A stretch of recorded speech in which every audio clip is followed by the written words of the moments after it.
My friends, I'm honored and delighted to present to you my vision, my evolutionary vision of the tremendous evolutionary transfiguration process that we are now definitively, absolutely, and amazingly in. This is a very demanding vision that I'm going to offer you, and one that will demand of you that you truly find in the depths of yourself the courage to face unflinchingly the agony and terror and horror and madness and extremity of what is truly unfolding on the earth. But as you will see, if you're patient with me and generous with me, I'm not just going to ask you to face the horror.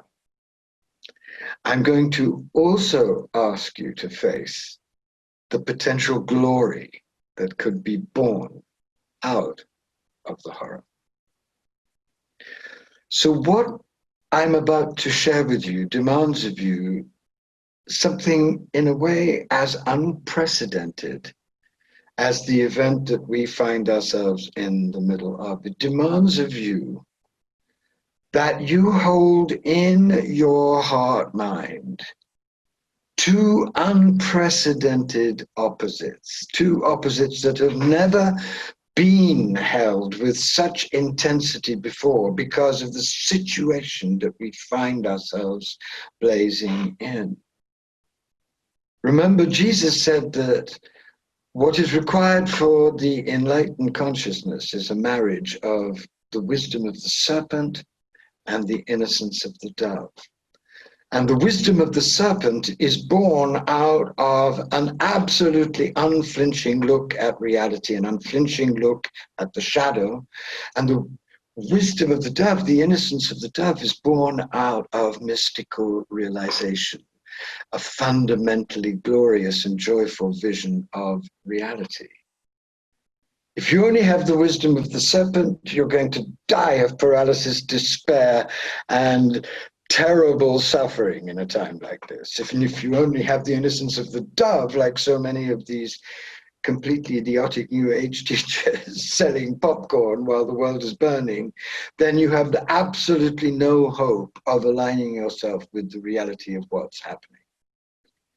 But if you invite grace to expand you so deeply that you can take in the fullness of what this vast evolutionary Black Madonna Kali event that we're living through is asking of us, then what you'll find is that you'll be invited to hold in your heart mind two extreme opposites. On the one hand, the possibility now staring in our face of extinction if we continue to act as we are acting, blindly and with hubris and with mad narcissism and selfishness and greed. If we continue to act like that, it's now clear to those who have eyes to see that we will die out and take a great deal of nature with us.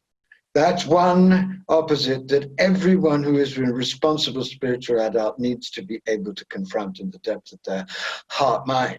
But the other opposite, the opposite that I'm going to be inviting you also to bring into the depths of your heart mind, is something that will probably be just as challenging to all of us, and that is the possibility, the amazing possibility that the great evolutionary mystics know of this terrible dark night process that we are in being the birth canal for nothing less than a new species, an embodied divine human species, a mutated species, a species who has been chastened by tragedy and deepened by mystical practice into being able to divinize mind, heart, soul, and increasingly body,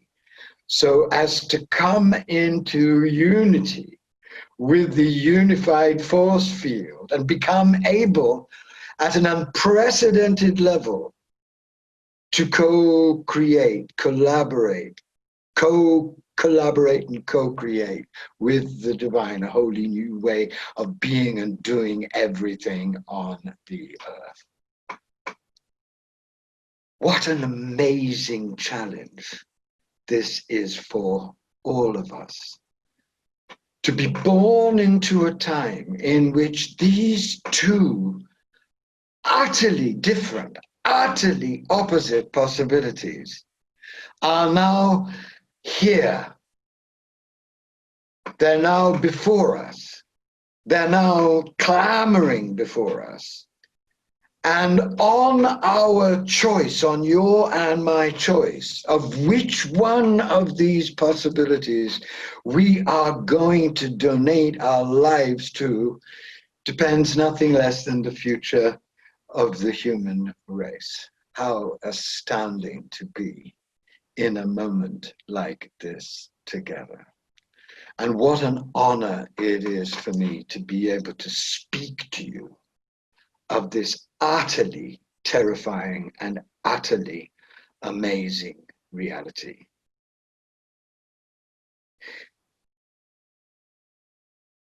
So what I'm going to do now is to try and share with you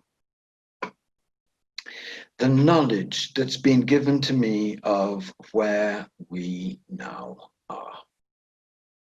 And what is actually in the deepest levels happening on the planet at this moment.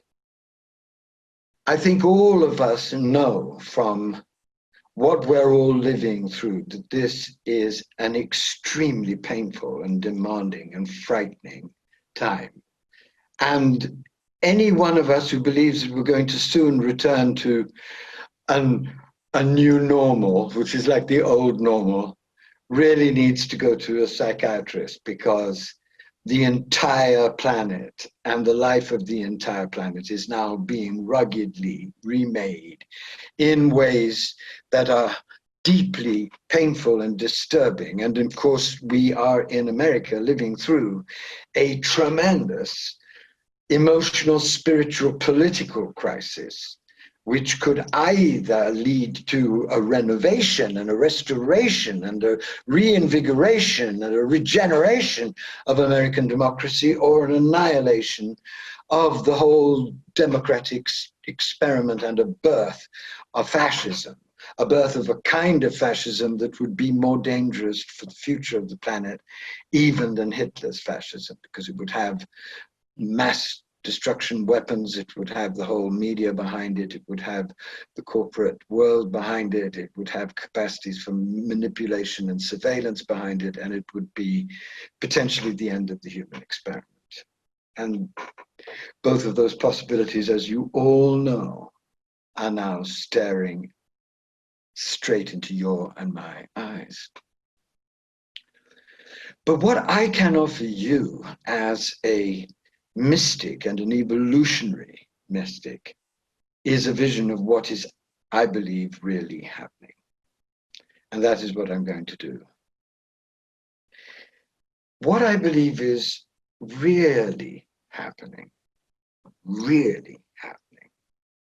and all the things I'm describing are happening, but what the fundamental reality of what's happening is that we are in a massive Kali evolutionary event, a global dark night event. And this global dark night event has a very profound evolutionary meaning, which I'm going to try and unpack for you, both to warn you and to align you and to give you rugged hope and ways of dealing with this terrifying junction that we've reached. But the first thing that we need as evolutionary mystics, and I'm going to invite you to join me in this wild club, is a an overall mystical understanding of exactly what is happening as far as words can convey it. And the greatest map of what is happening has been given us from the depths of the Hindu mystical tradition, the Hindu prophetic tradition, the Kali tradition, that knows that this age is Kali Yuga, an age in which all the standards of morality and decent practice that are born out of sacred consciousness are systematically rubbled and destroyed.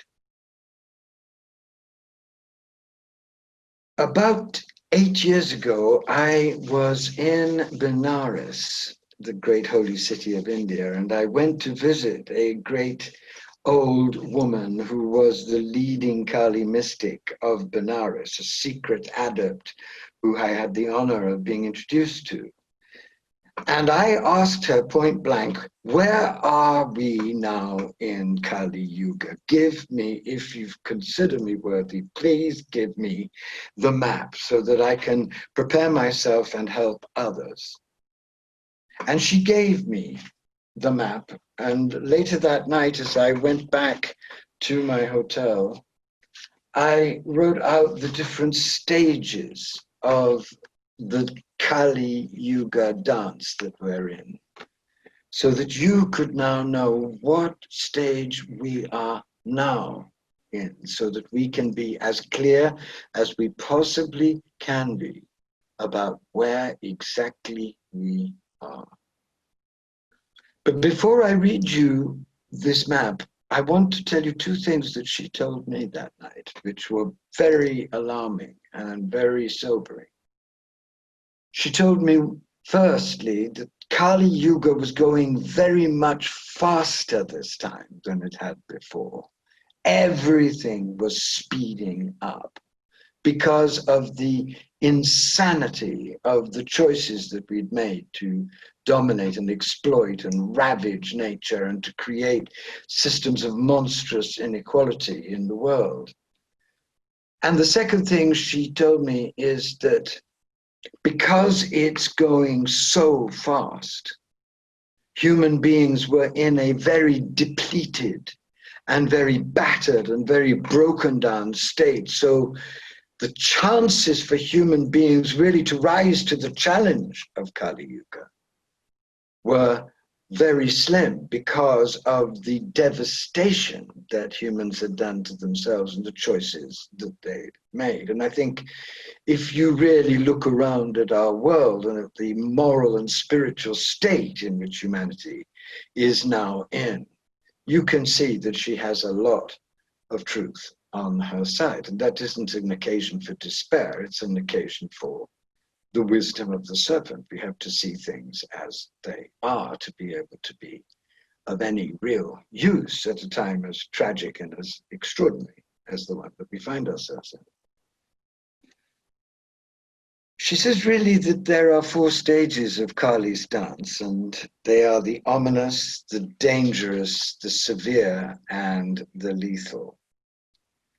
And I'm going to just read you the map so that you can collaborate with this vision that I'm building for you, so that you can come to know where we are and what is required of you and I at this moment.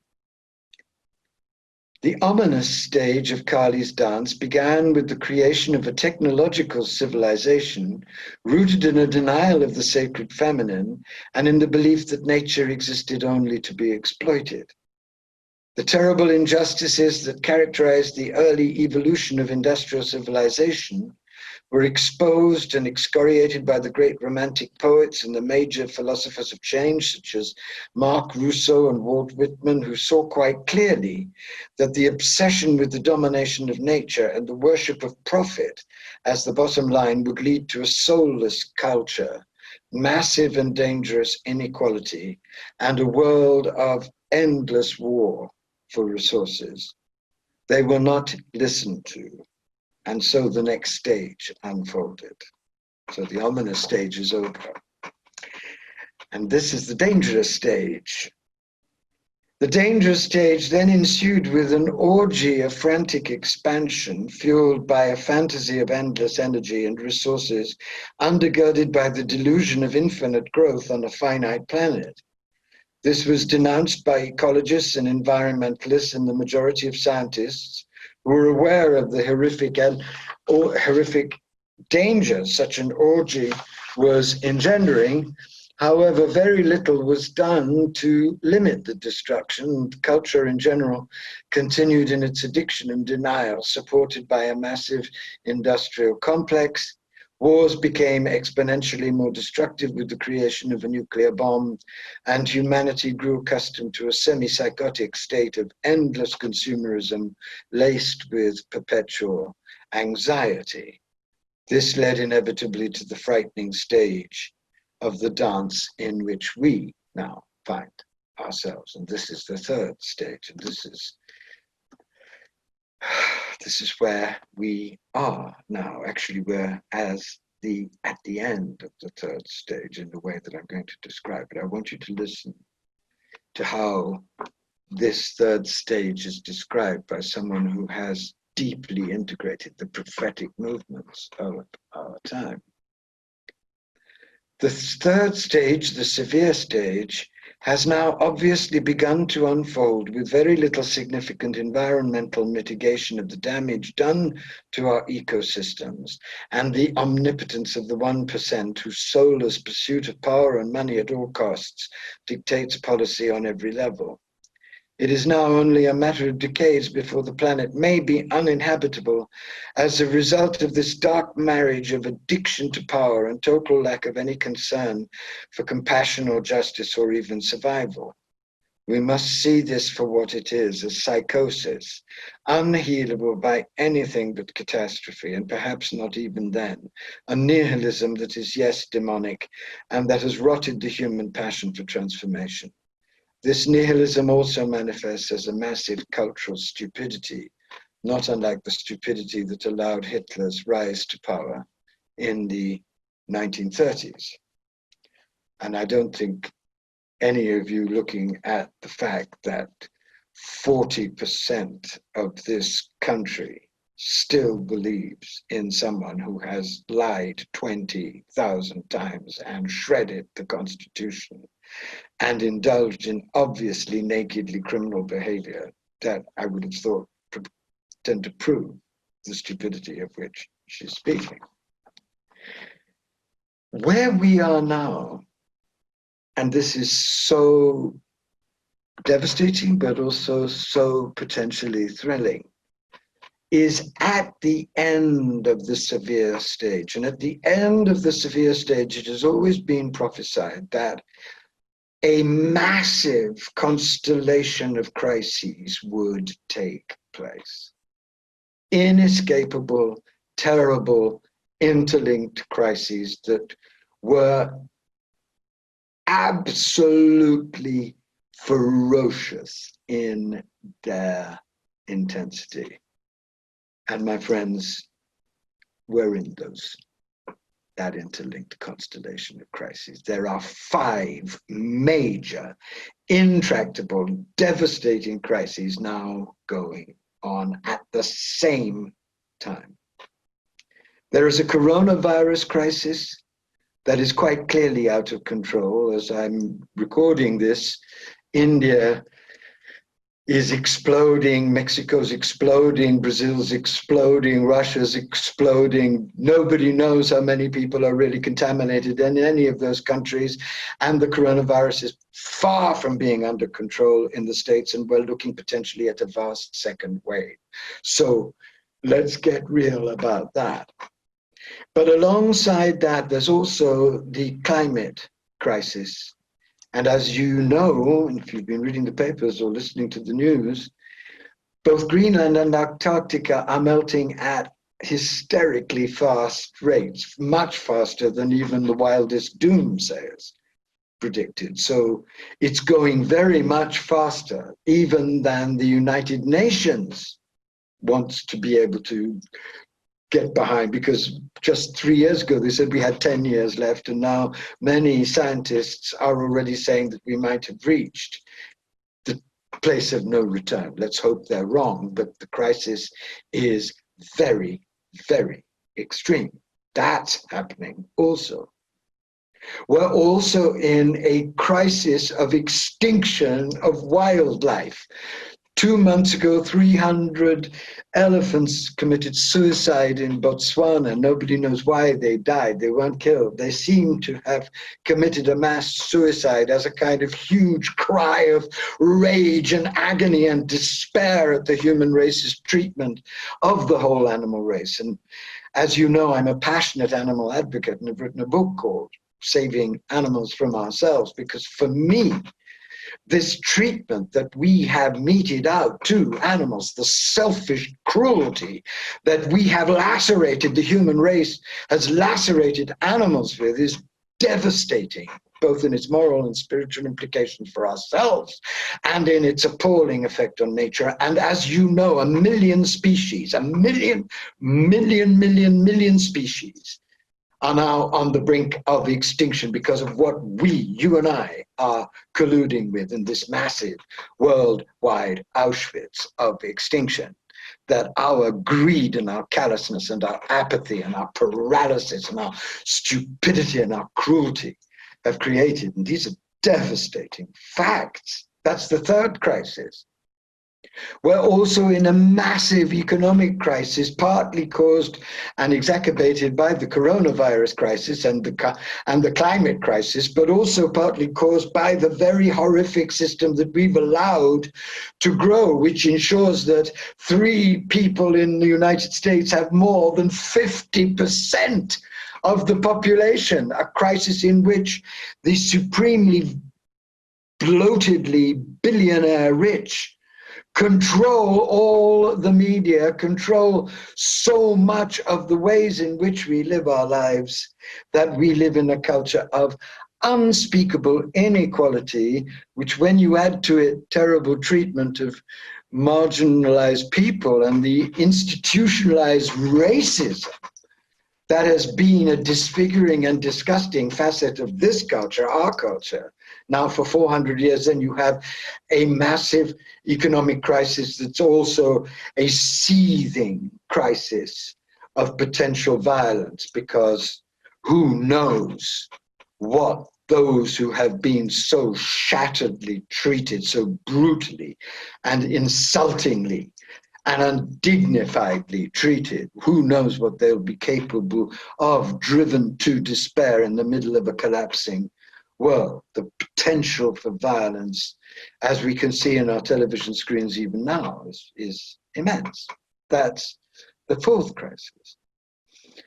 And the fifth crisis is the crisis that you and I are very aware of, if we're honest, which is a crisis of meaning, a crisis of soul, a crisis of profound spiritual engagement with the world.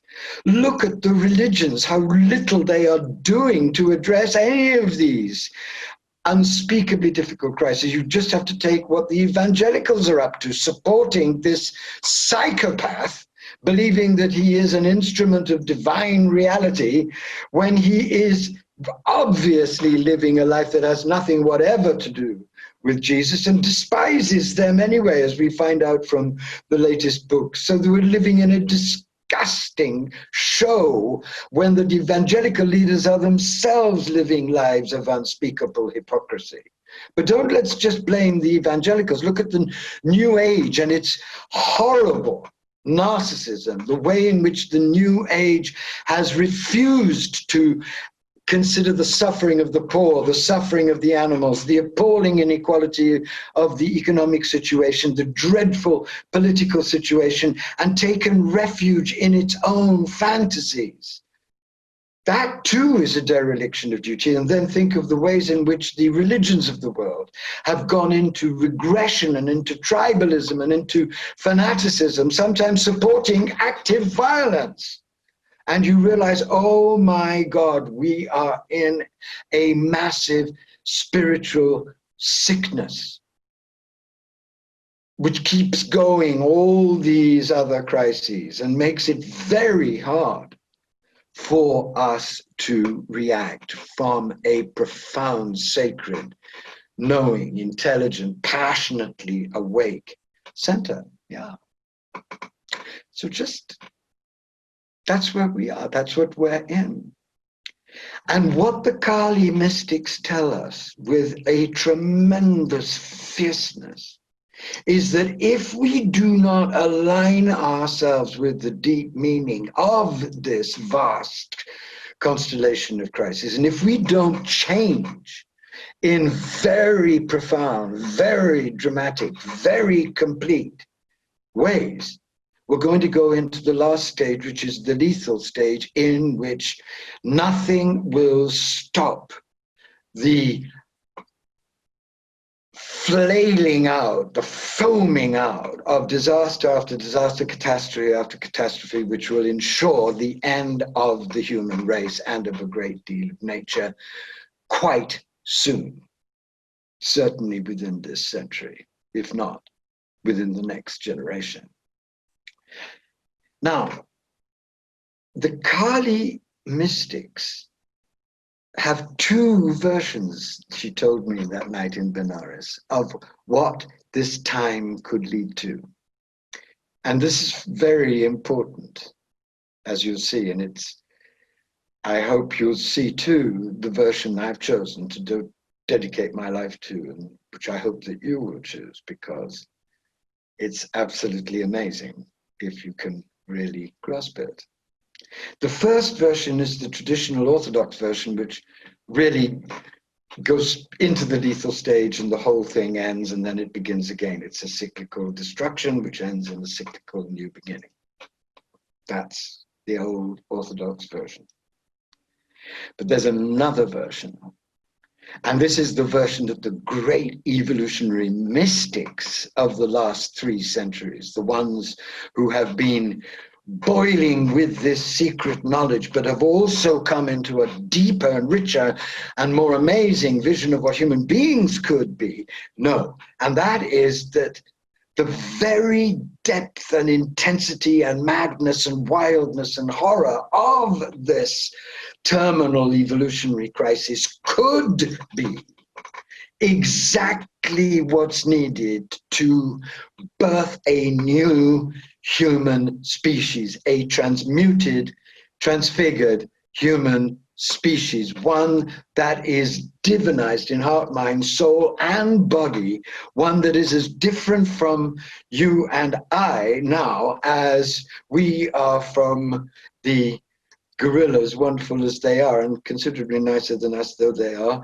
in Rwanda. All evolutions progress by massively devastating convulsions. That's how they all progress.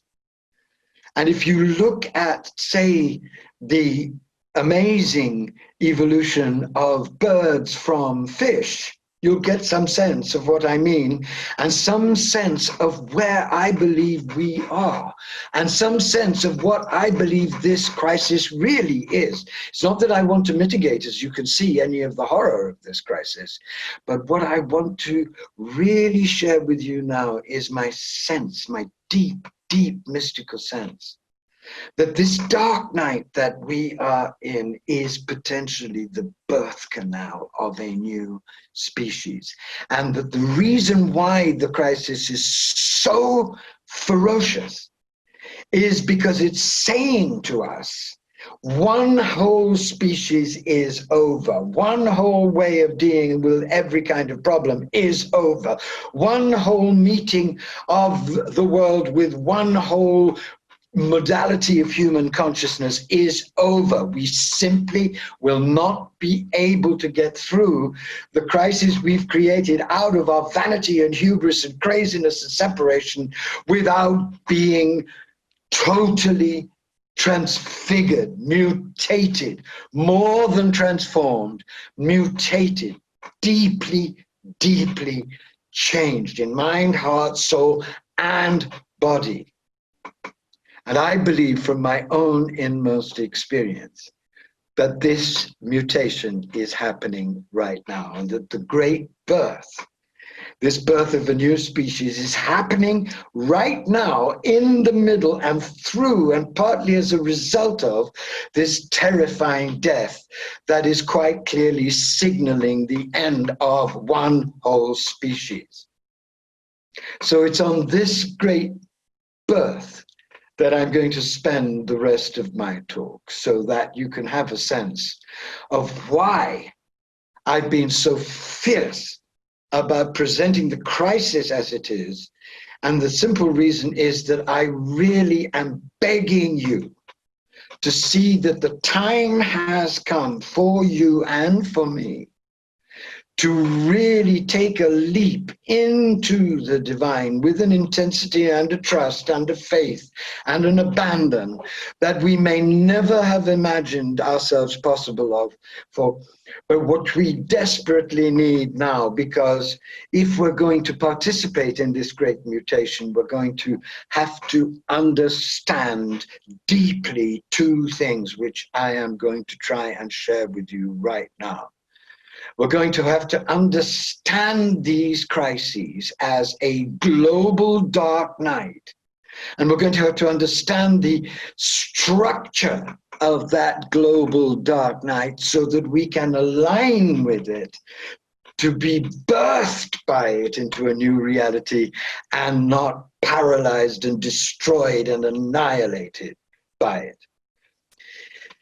I want to talk about those fishes that millions of years ago were in that terrible toxic sea. Look, my friends, can you imagine? There they were in that toxic sea. It was becoming more and more poisonous.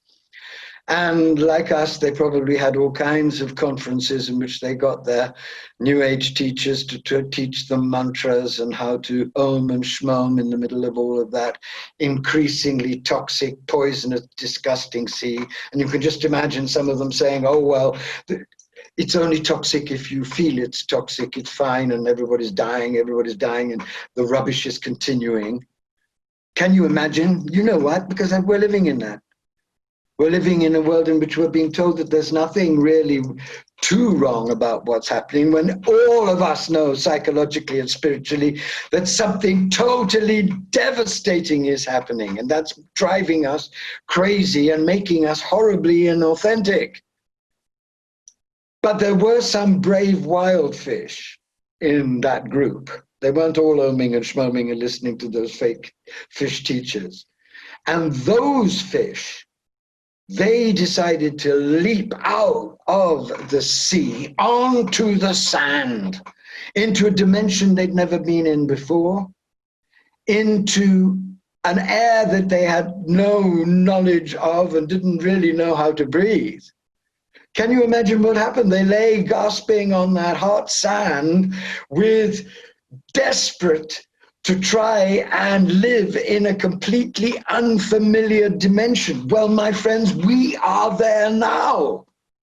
Here are these crises foaming and flailing and bursting out on all sides, and you and I really trying to adapt at the deepest level to be able to endure and thrive in unspeakable insecurity and savagery and grief.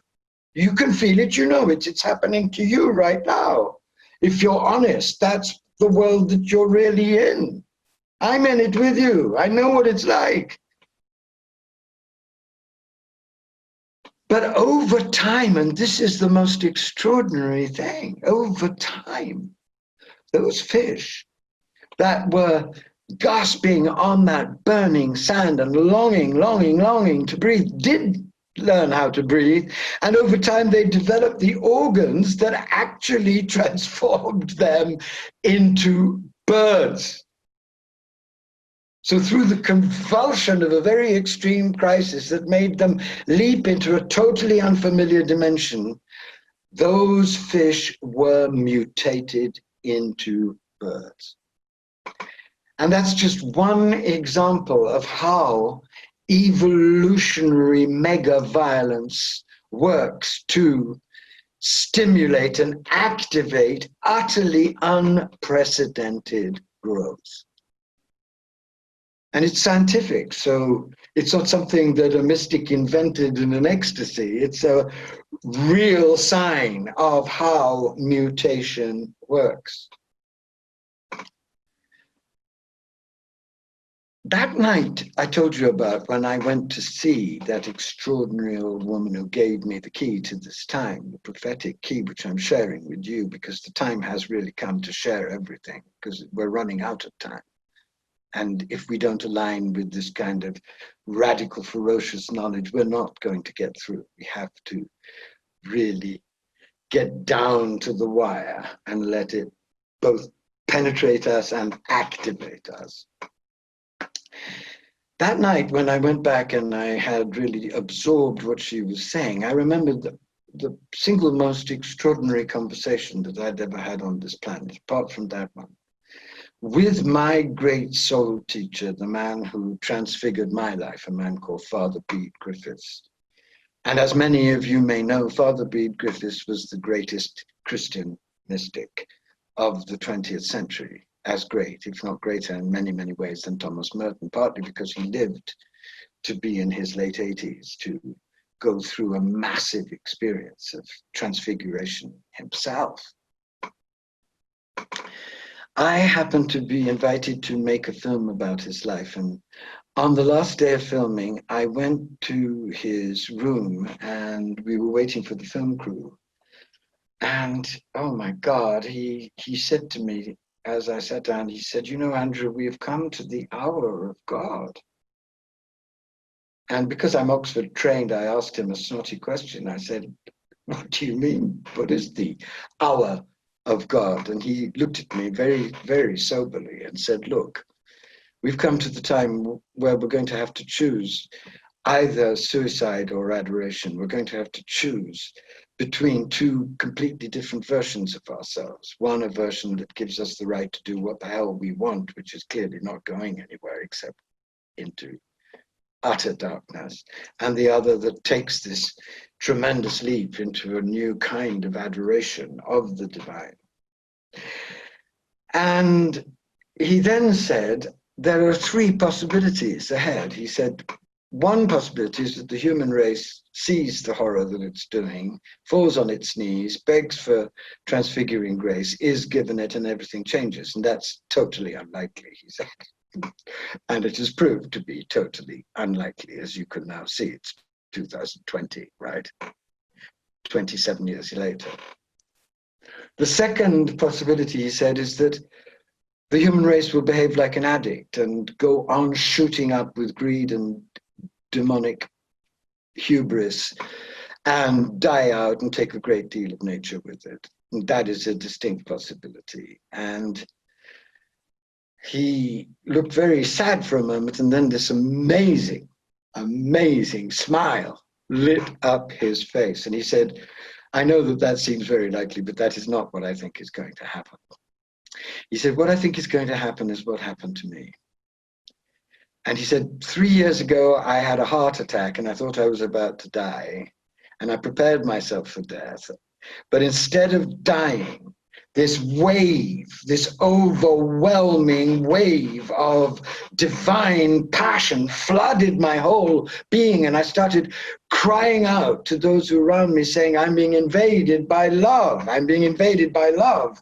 If you knew Father Bede, this was not his usual way of doing things, because he was a pretty sober guy. He was an amazing human being, but very British and very restrained, unlike his pupil. And he said, "But I wasn't destroyed.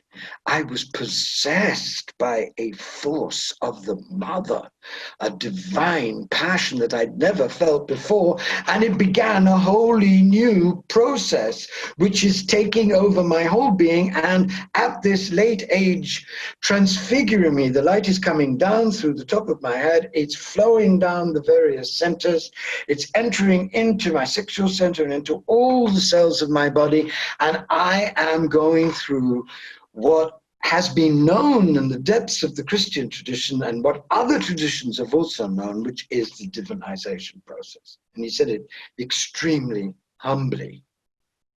And then he said, and this is why I believe that what's going to happen to the human race is that the whole human race will go through a global dark night, which will seem like the end, feel like the end, and be the end for millions, perhaps even billions of people and billions of animals.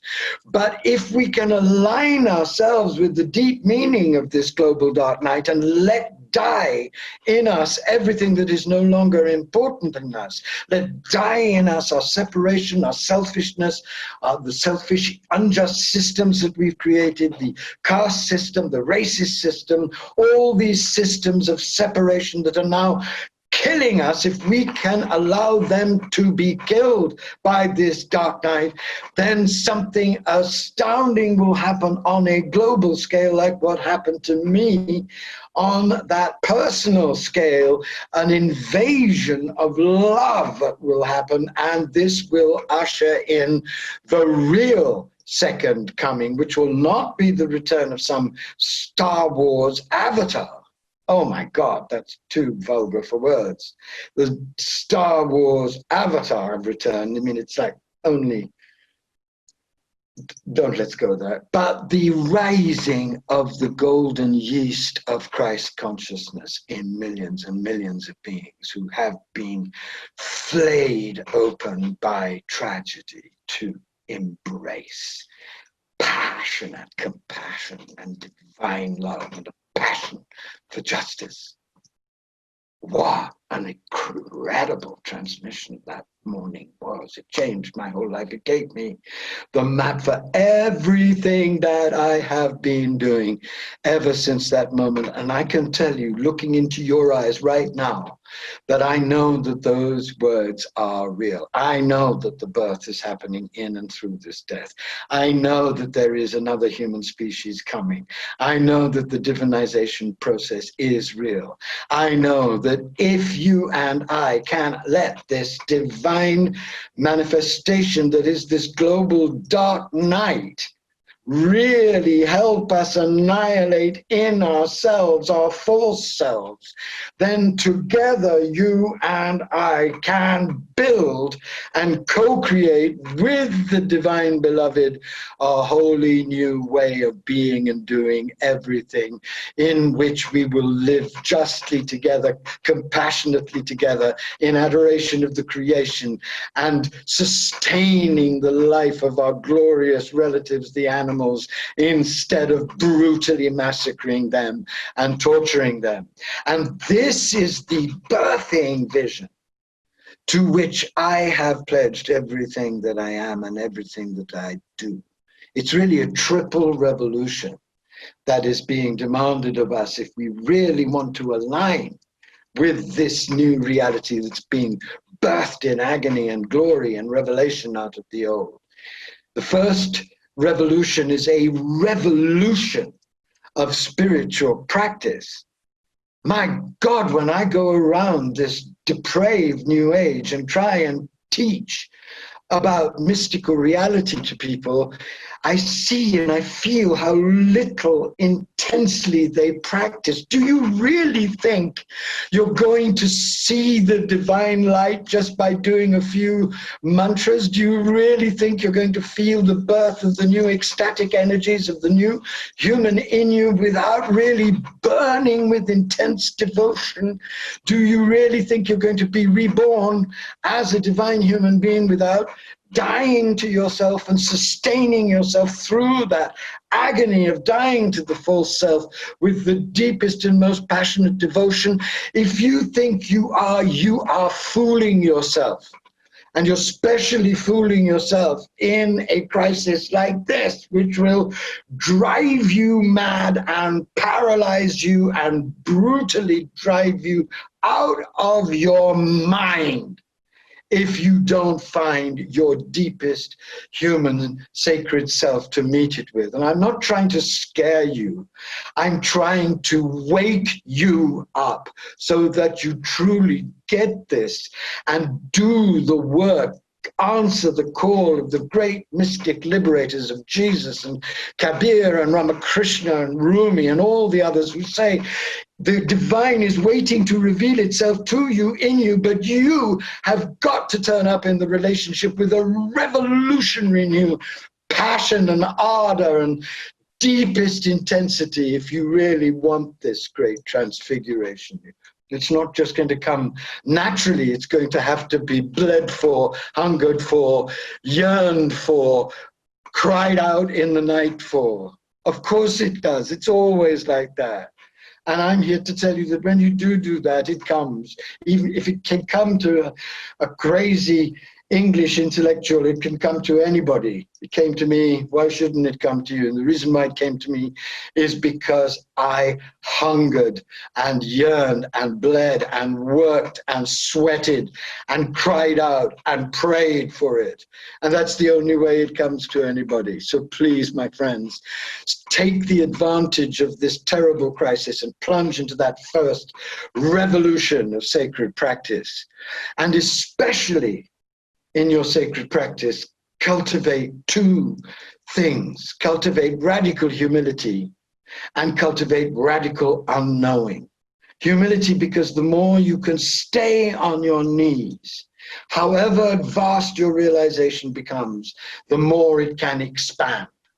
And radical unknowing, because in a time like this, when the fact seems so repulsively, precisely dreadful, cultivating unknowing will keep you expanded enough to embrace the miraculous new possibilities which will suddenly dance out of chaos towards you if you are willing to stay humble, stay open, whatever happens to whatever the magic of the beloved could then make available to you. The second great revolution, if you want to align yourself with this new birth that's coming out of this dark night, is the revolution that I have played a part in setting going, and that is the revolution of sacred activism.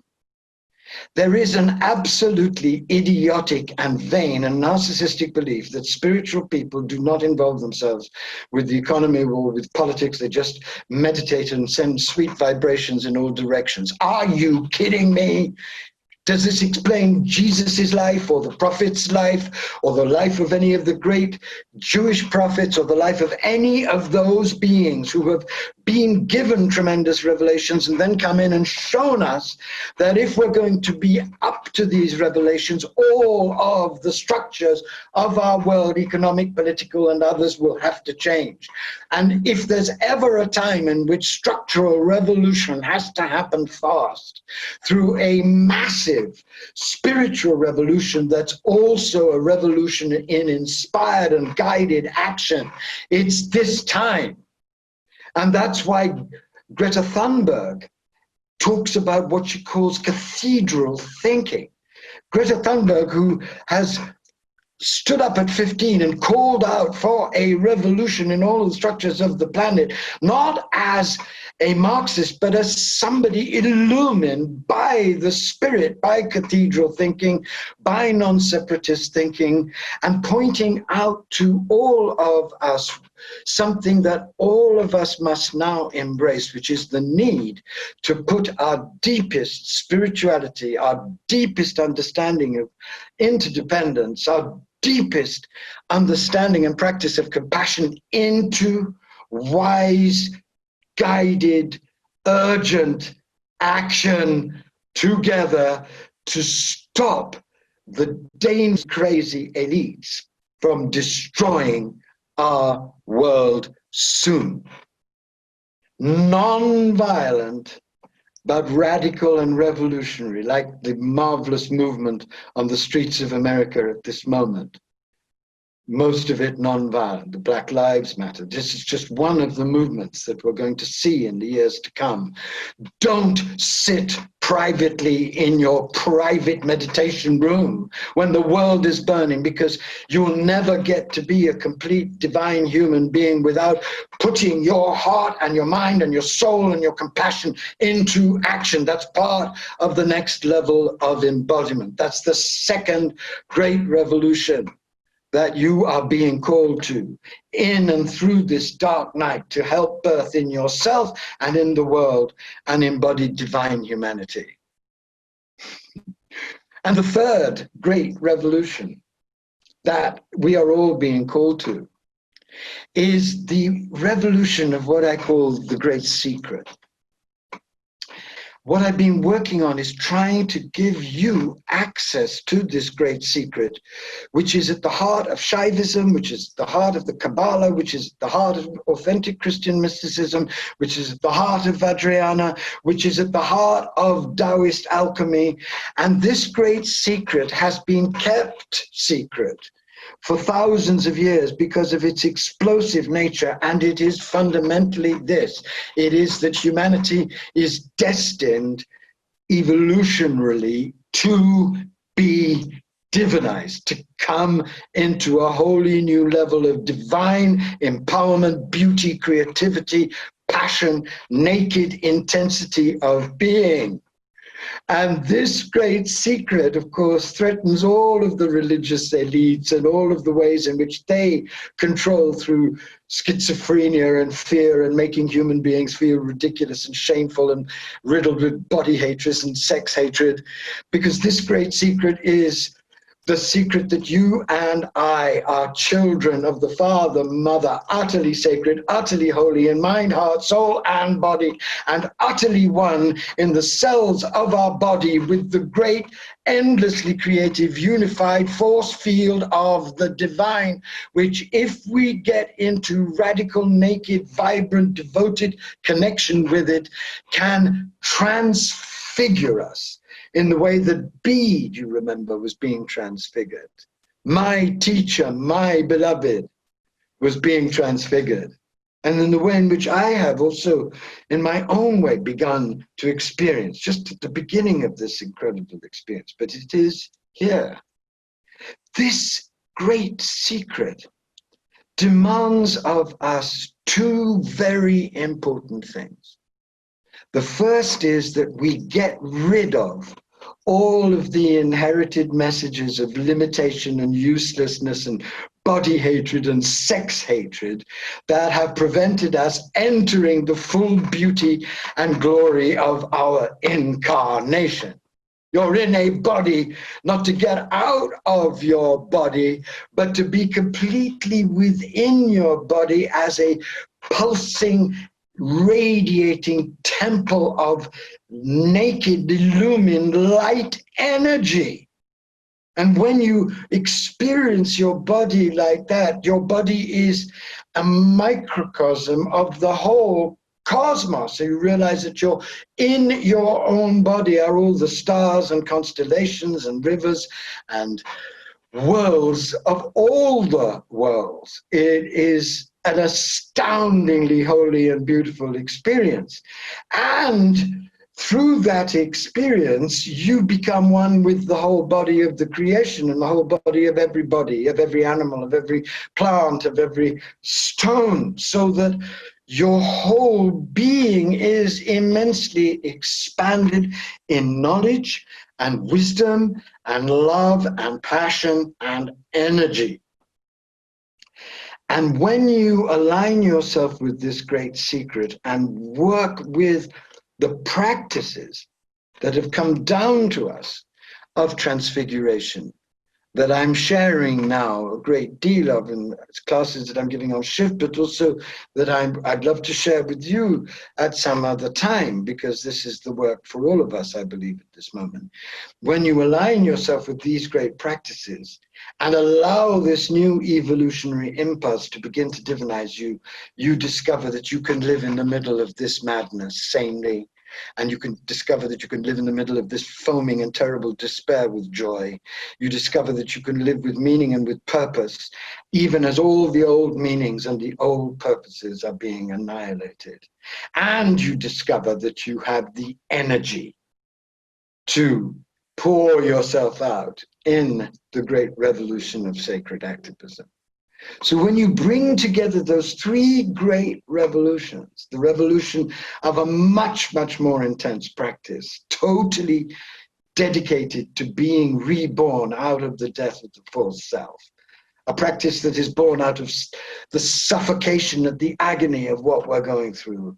If you link that with this great revolution of sacred action that we're being called to, all of us to turn up and give our best together to trying to prevent the Holocaust from destroying everything, and the revolution of perception and practice and alignment with the great secret of transfiguration. When you bring these three revolutions together, as I've proposed with Carolyn in Radical Regeneration, and as all of the great evolutionary mystics before us have proposed, Aurobindo and Teilhard and Bede and Jean Gebser, the great ones who have known about this birth and prophesied it.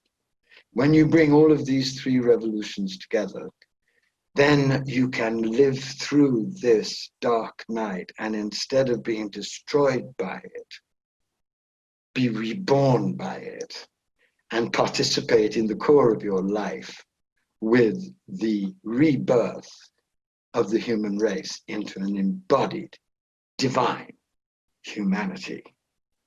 How amazing.